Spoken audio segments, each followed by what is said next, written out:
She better not stop barking out.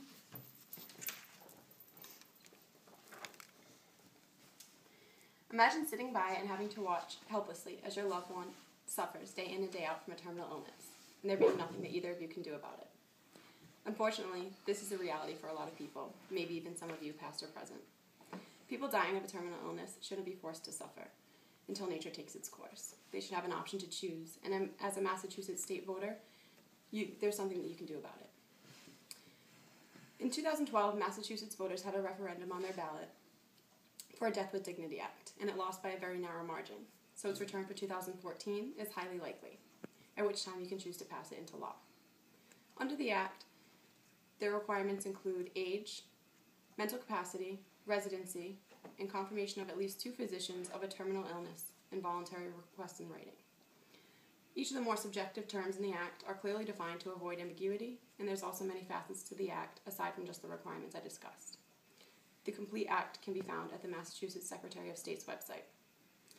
As you might imagine, and as is the case with most controversial issues, there's a strong opposition to it. Some of the major arguments include that doctors can't accurately predict when a patient might die, there is no requirement for people to tell their families, there's no required psychological evaluation, and patients who request the medicine might not talk to hospice professionals. However, studies have shown that in the majority of cases, doctors overestimate survival times. And while it's not required, it's strongly encouraged that patients notify next of kin. And as an adult in this country, we aren't required to notify our family of any of our medical decisions. Both the attending and consulting physicians must attest to the mental capacity of the patient, and it's a requirement in the law that the attending physician discuss all feasible options, including hospice care. And as you'll see when I discuss the statistics, most patients that seek refuge under the Act are in hospice.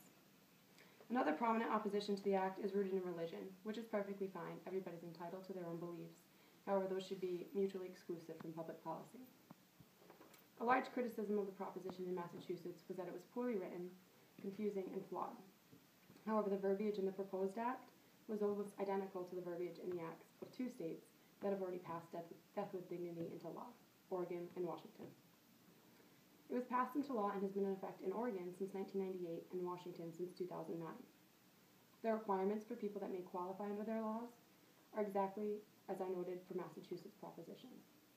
The complete statute for each state can be found at the state legislature's website. The Oregon Public Health Division is required by their act to report statistics annually. Based on their 2012 report, which is found at Oregon's Public Health Division's website, 115 prescriptions were written under the Act, and there were 77 known deaths. Also from the report, 67.5% were 65 years of age or older, 97.4% were white, 42.9% had at least a bachelor's degree, 75.3% had cancer, 97.4% died at home, and 97% were enrolled in hospice care. And as in previous years, the 3 most mentioned end-of-life concerns were loss of ambiguity, not being able to participate in the activities that made life enjoyable, and loss of dignity.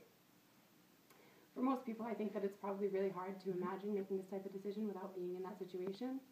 So to help putting that in perspective, here's a story from a Massachusetts resident, Jim Carberry, from an ABC News article from November 12th of 2012.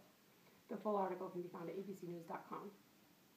Mr. Carberry's wife battled with cancer for 16 years, which included 4 surgeries, 44 doses of radiation, and left her unable to walk, talk, eat, and even breathe on her own. A week after her youngest daughter's high school graduation, which was her goal to make it to, she decided to exercise her only option and remove her feeding tube. For the 5 weeks following, she slowly and painfully withered away, while her husband, her children, and all of her loved ones could only watch. That's now the last memory that they have of her. Ultimately, I believe that the choices that we make that affect our own lives should be no one else's but our own. And I believe that that notion of freedom is what this country was founded on. Not approving the Death with Dignity Act is robbing that freedom of choice from many people and forcing them to continue to suffer in agony day in and day out. So I ask you all to consider this information and vote yes to pass the Death with Dignity Act when it returns to the Massachusetts ballots in 2014. More information regarding the arguments and then the opposed benefits are found at deathwithdignity.org. Thank you. Very good, Helen. Of course, I didn't hear a lot of it, but